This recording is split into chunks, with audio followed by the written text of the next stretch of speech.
Okay, so very good afternoon class. आज हम लोग एक नई यूनिट शुरू करने जा रहे हैं। पिछली जो यूनिट थी वो थी कम्युनिकेशन का इंट्रोडक्शन थी, जिसमें हमने बहुत कुछ पढ़ा। कम्युनिकेशन क्या होता है, कम्युनिकेशन के कैरेक्टरिस्टिक्स क्या होते हैं, ज़रूरत क्यों पड़ती है हमें कम्युनिकेशन की। कम्युनिकेशन का प्रोसेस हम लोगों ने देखा। फिर उसके बाद हम लोगों ने कम्युनिकेशन का फ्लो देखा, कैसे वो हॉरिजॉन्टल, डाउनवर्ड, अपवर्ड मूव करता है। फिर हम लोगों ने कम्युनिकेशन के नेटवर्क देखे, चेन नेटवर्क देखा, वाई नेटवर्क देखा, सर्कल नेटवर्क देखा। फिर अंत में हम लोगों ने जनरल कम्युनिकेशन और टेक्निकल कम्युनिकेशन में एक डिफरेंस देखा।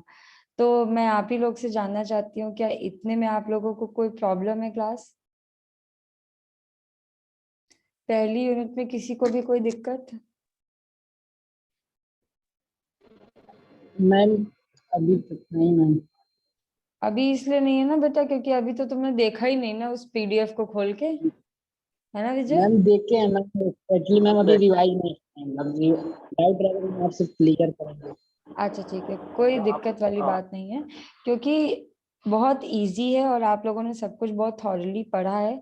तो मुझे नहीं लगता कि कोई ज्यादा दिक्कत होनी चाहिए आप लोगों को। ठीक है, नोट्स भी मैंने यूनिट 1 के सारे टॉपिक के नोट्स दे दिए हैं, कोई भी टॉपिक छूटा नहीं है। Okay class? मैम इस सब्जेक्ट का पेपर होगा क्या? बेटा इस सब्जेक्ट का पेपर भी होगा और सब्जेक्ट का प्रैक्टिकल भी होगा। तो मैम नोट्स ही बनाने पड़ेंगे साथ साथ? नोट्स मैं दे रही हूँ आप लोगों को, ऐसा कोई नोट्स मेरे सब्जेक्ट में कोई नोट्स बनाने की जरूरत नहीं है। Okay yes ma'am. ठीक, लेकिन पढ़ते रहना क्योंकि एग्जाम्स तो होंगे ही ना बेटा। मैम आज ऑफलाइन होंगे एग्जाम की ऑनलाइन मैम?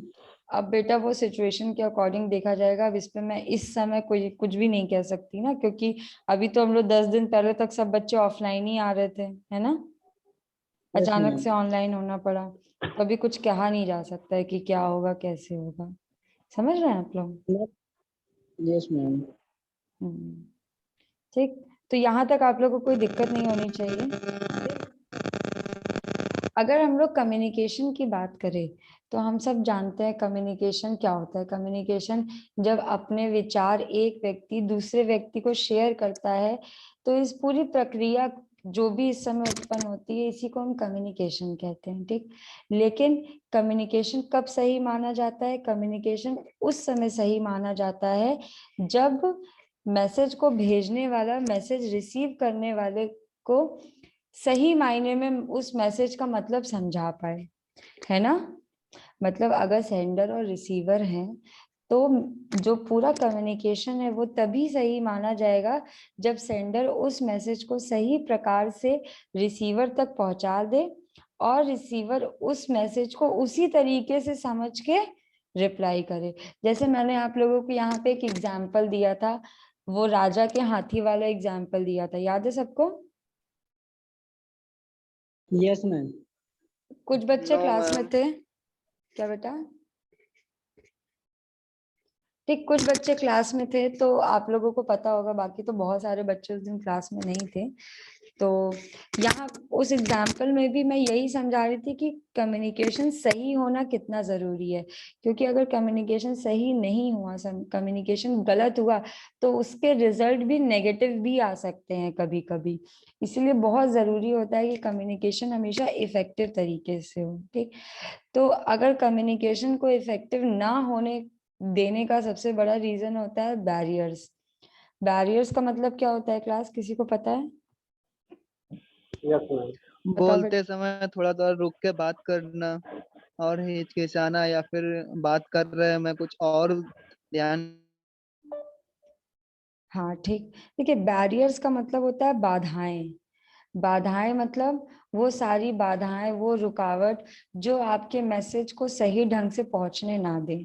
ठीक, जरूरी नहीं है कि ये सारी बाधाएं सेंडर के अंत से ही हो, कभी कभी रिसीवर के अंत से भी कुछ बाधाएं आ जाती हैं। जरूरी नहीं है कि भेजने वाले की तरफ से ही गलती हो रही हो, कभी कभी रिसीव करने वाले की तरफ से भी कुछ गलतियां हो जाती है।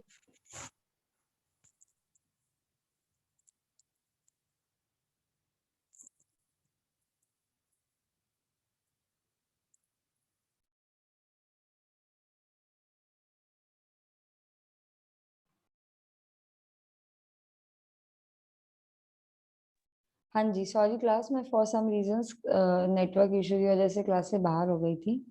तो मैं यहाँ पे ये बताना चाह रही थी कि जरूरी नहीं है कि कम्युनिकेशन में जो भी बाधाएं हैं वो सेंडर के एंड से आए या रिसीवर के एंड से आए।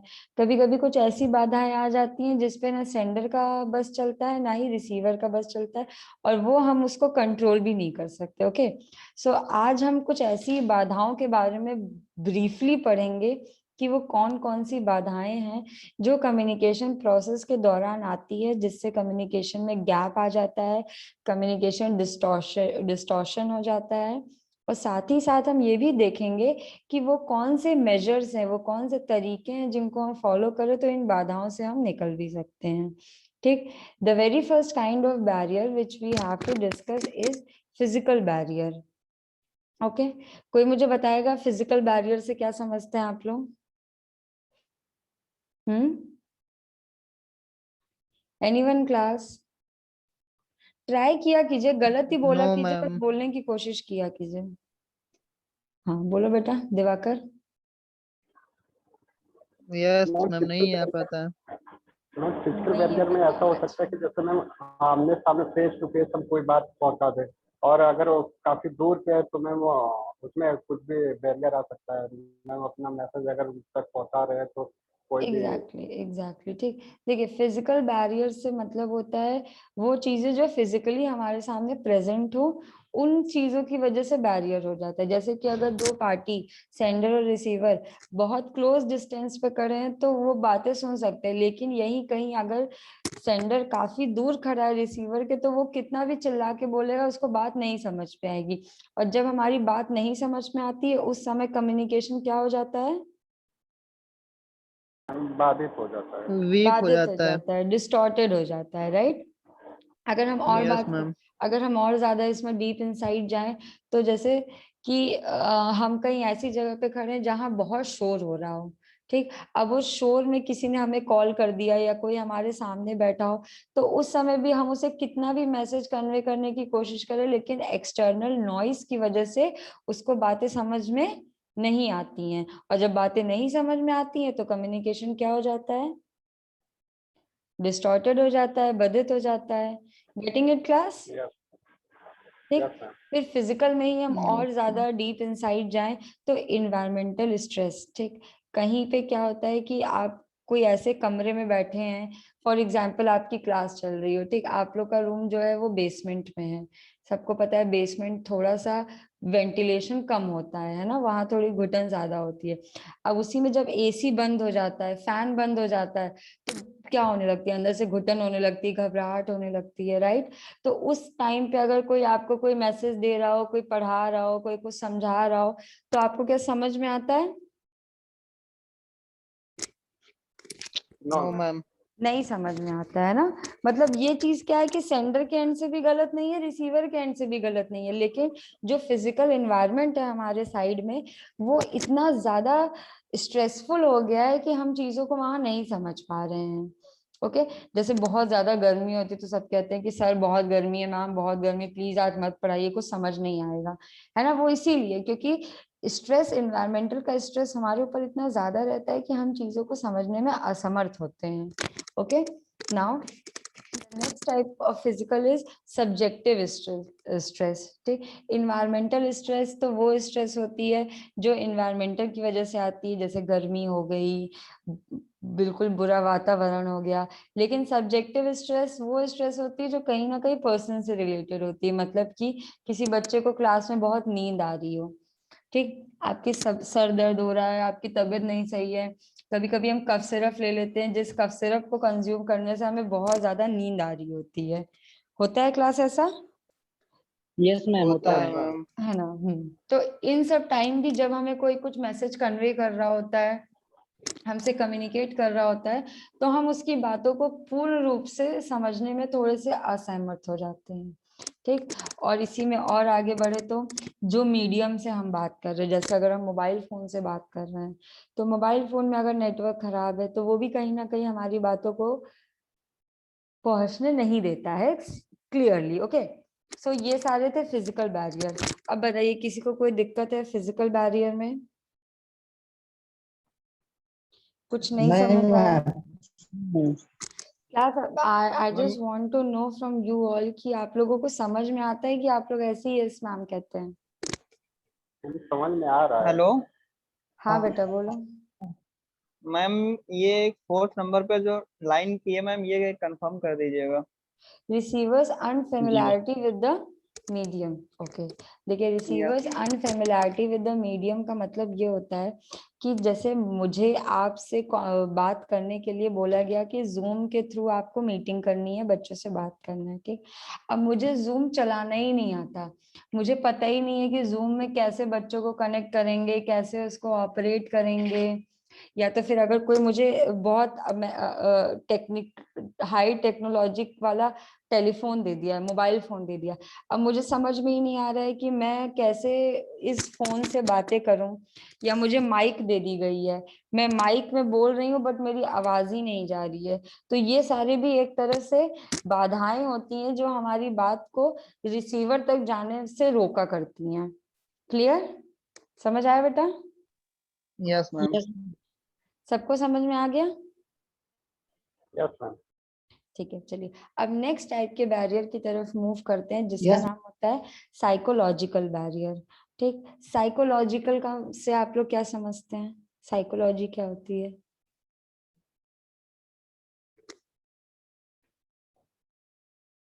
बताइए क्लास, साइकोलॉजिकल का क्या मतलब समझते हैं?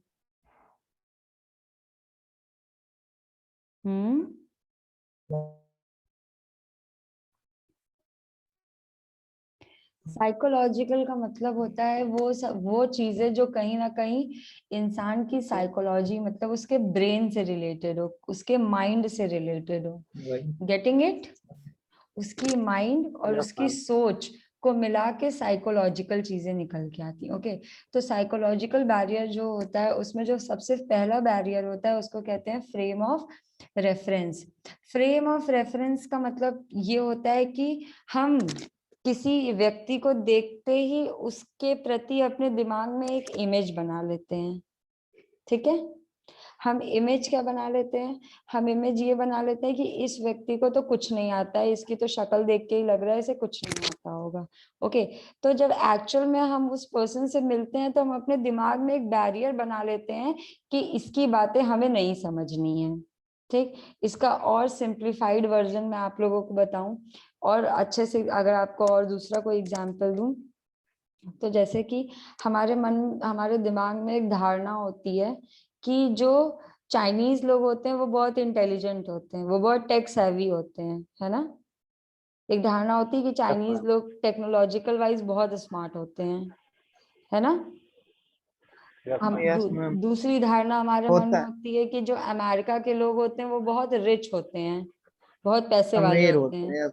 Yes yes ma'am. ऐसी धारणाएं हमारे मन में होती हैं। तो Yes, आपको ma'am. पता हाँ है होते हैं मैम। जब भी आप ऐसे लोगों से मिलते हो तो आप अपने मन में बिठा रखते हो कि ये जो बोल रहा है ये तो सही ही बोल रहा होगा, क्योंकि ये जैसे चाइनीज लोग से आप लोग, तो आप लोग ये टेक्नोलॉजी के बारे में अगर कोई भी ज्ञान दे रहा होगा, कोई भी इंफॉर्मेशन दे रहा होगा तो वो 100% सही ही होगी। हमारे दिमाग में धारणा रहती है। जरूरी नहीं है कि वो इंसान जो बातें कर रहा हो, जो बोल रहा हो वो सच ही हो, लेकिन व्हाट हैपेंस कि हम अपने माइंड को इतना मेकअप कर चुके होते हैं, अपने माइंड को इतना सेटअप कर चुके होते हैं इन सब चीजों से रिलेटेड कि हमें ऐसा लगता है कि ये सारी चीजें सही ही होंगी, है ना? तो फ्रेम ऑफ रेफरेंस का मतलब होता है कि हम अपने माइंड में एक तरह का धारणाएं बना लेते हैं, एक कुछ हम बिलीव बना लेते हैं कि ये है तो ये सही ही होगा। और अच्छा, इसका दूसरा एग्जाम्पल लें तो जैसे बचपन में हमें क्या हमारी मम्मी लोग कैसे डराती थी? गरम गरम चिमटे से सबको डराती थी, है ना? दो चिमटा हाँ ठंडा होता था मैम। दो चिमटा ठंडा रहता था बट फिर भी हमें क्या चिमटे से डर लगने लगता था। वो ठंडा चिमटा भी जब हमारे पास आता था तो हमें डर लगता था। क्यों? क्योंकि हमारे मन में हमारी मम्मी ने धारणा बना रखी थी कि चिमटे से जल ही जाना है हम लोगों को। Getting it? दो हम बड़े हुए, चीजें बदल गई, हमें समझ में आने लगी, लेकिन बचपने में तो हम वही समझा करते थे ना। Yes, ma'am. हाँ जी। सो कहने का मतलब यहाँ पे है कि हमको जो चीजें मिलती हैं हम उसको पहले से ही अपने मन में एक धारणा बना के उसी के हिसाब से उस पर रिएक्ट करना चालू कर देते हैं। ठीक, 1 मिनट क्लास होल्ड करिएगा please, just for give me a second. Okay class.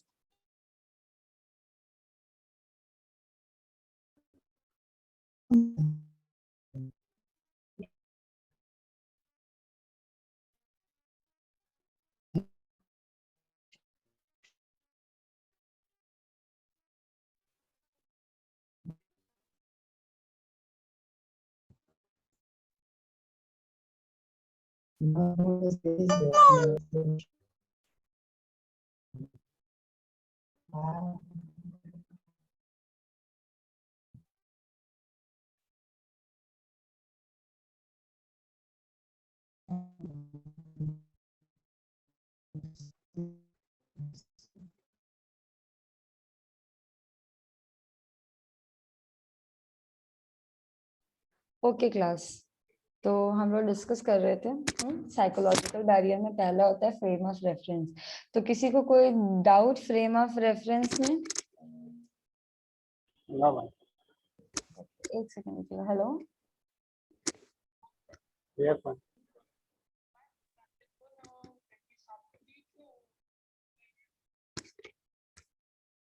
अभी मैं 4 बजे आऊंगी तो मैं बता दूंगी आपको। ठीक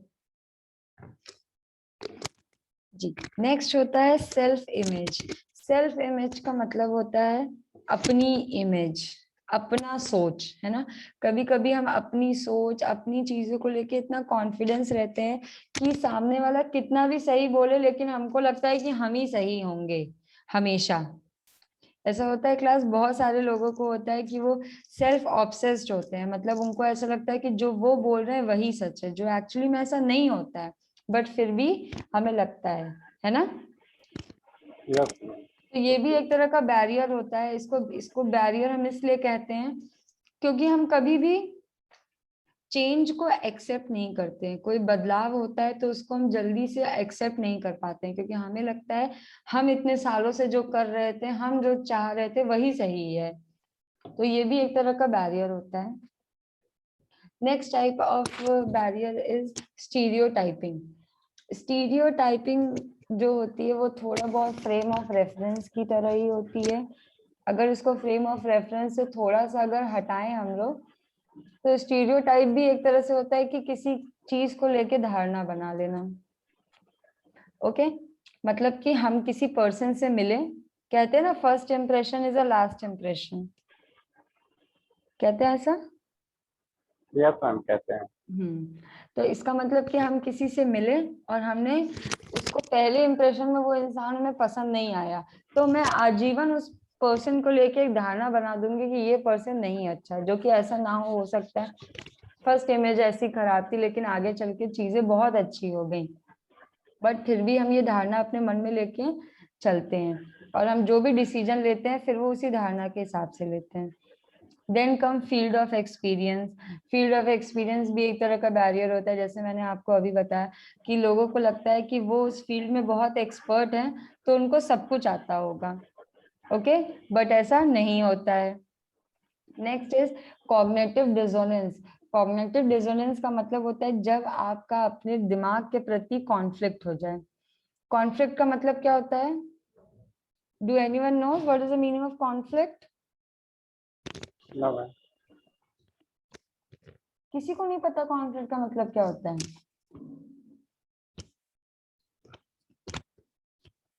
कॉन्फ्लिक्ट का मतलब होता है मनमुटाव। जब आपका किसी दूसरे व्यक्ति से लड़ाई हो जाए, झगड़ा हो जाए या कोई मनमुटाव हो जाए तो उसको हम लोग कॉन्फ्लिक्ट कहते हैं। ठीक, तो कॉग्निटिव डिसोनेंस जो होता है उसका मतलब भी कॉन्फ्लिक्ट होता है जो आपकी थिंकिंग में होता है। बहुत लोगों की सोच में इतना कॉन्फ्लिक्ट होता है, जैसे कि आप इस टाइम पे देखते होंगे पंचायती चुनाव चल रहे हैं, ओके, तो लोगों की थिंकिंग कैसे डिफरेंट होती है कि एक पार्टी वाले को लगता है दूसरी पार्टी वाले की सोच खराब है, दूसरी पार्टी वाले की स्ट्रैटेजी खराब है, वो पर्सन ही खराब है। तो आप देखते होंगे किसी पब्लिक प्लेटफॉर्म पे जब ज्यादा लोग मिलते हैं अलग अलग पार्टी के तो उन लोगों में लड़ाइयां भी हो जाती हैं, राइट? लड़ाइयां हो जाती हैं। Yes ma'am. क्यों लड़ाई है? जैसे आप लोग बंगाल चुनाव में देख रहे होगे कि बीजेपी और टीएमसी वर्कर्स की बहुत लड़ाइयाँ होती हैं। क्यों लड़ाइयाँ होती हैं? क्योंकि उन लोगों की सोच में हमेशा मनमुटाव है, सोच में हमेशा एक ऑपोजिशन चलता है। इस वजह से वो लोग कभी एक पॉइंट पे अग्री नहीं होते हैं, वो चाहे कुछ भी हो। Okay, then comes selective perception. Selective perception का मतलब होता है कि मुझे सब पता है। मतलब आपके टीचर्स आपको कोई ज्ञान दे, आपके दोस्त आपको कुछ बताएं, आपके पेरेंट्स आपको कुछ बताएं, बट आपके मन में हमेशा ये रहता है कि मुझे सब पता है, मुझे सब कुछ आता है। तो ये भी एक तरह का बैरियर होता है जो कहीं ना कहीं हमें आगे चीजों को समझने में बहुत ज्यादा मुसीबत खड़ी करता है, हमें समझने नहीं देता है। ओके, तो यहाँ तक में किसी को कोई doubt? No ma'am. Anyone class, self-image, stereotyping, field of experience, cognitive dissonance and selective perception. किसी को भी कोई तरह का डाउट है इतने में? ओके, तो मैं मान के चल रही हूँ आप लोगों को कोई डाउट नहीं है। नेक्स्ट क्लास जैसे ही शुरू होगी, सबसे पहले बैरियर से शुरू होगी और बैरियर्स में आप ही लोगों से पूछूंगी। बहुत बहुत तरीके के बैरियर्स है, तो मैं आप ही लोगों से पूछूंगी और उस टाइम आई डू एक्सपेक्ट कि आप सब लोग आंसर दें। Okay, yes ma'am, yes. बहुत इजी है, कुछ भी ऐसा नहीं है, very easy. So I do expect everyone कि आप लोग रिप्लाई करिएगा। Okay Yes, ma'am. Class, very good, ठीक। अब नाउ जो थर्ड किस्म का बैरियर है उसको हम लोग लिंग्विस्टिक एंड कल्चरल बैरियर कहते हैं। लिंग्विस्टिक का मतलब क्या होता है? किसी को पता है लिंग्विस्टिक का मतलब?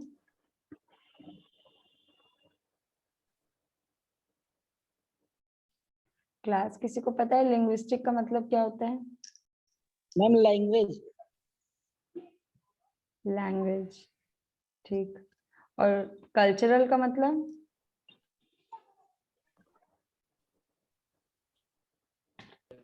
Culture ma'am.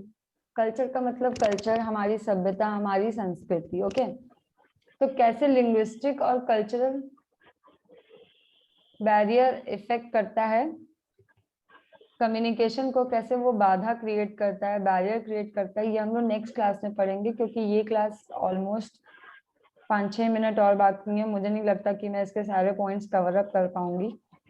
तो नेक्स्ट क्लास में इसको हम लोग ब्रीफली पढ़ेंगे। आज की क्लास में किसी को डाउट, किसी भी बच्चे को कोई डाउट? मैम पीडीएफ सेंड कर देना है वो पे। बेटा पीडीएफ मैंने यूनिट 1 की सेंड कर दी है, मैं इसकी भी सेंड कर दूंगी। यूनिट 2 की मैं एक Yes, साथ ma'am. सेंड कर दूंगी, या तो फिर बैरियर की मैं अलग से सेंड कर दूंगी। Okay, no ma'am, thank you ma'am. समझ में आता है बेटा आप इसी को लोगों सेंड को? कर दीजिएगा बस। Yes, ma'am. आती है। Yes ma'am. समझ में आती है। और मैम मैक्सिमम तो आप क्लास में ये बता देती हैं, तो मैम एक बार अगर उसे रिवाइज कर लेते हैं तो आ जाती है समझ। ठीक है बेटा, बाकी ये जो लेक्चर है ये भी यूट्यूब पे चले ही जाते हैं, कभी कुछ ना समझ में आए और मैं ना हूँ तो आप इन्हीं को देख के एक बार से रिवाइज कर सकते हो। मैम ये दोबारा ही यूट्यूब पे देखी थे मैम, तभी समझ में आता है मैम थोड़ा। अच्छा, या तो फिर जो क्लास, अगर मेरी क्लास 1-2 दिन गैप के साथ होती है तो आप लोग इसको याद देख लिया करें। Okay, Yes, ma'am. और एक और चीज क्लास, यस मैम।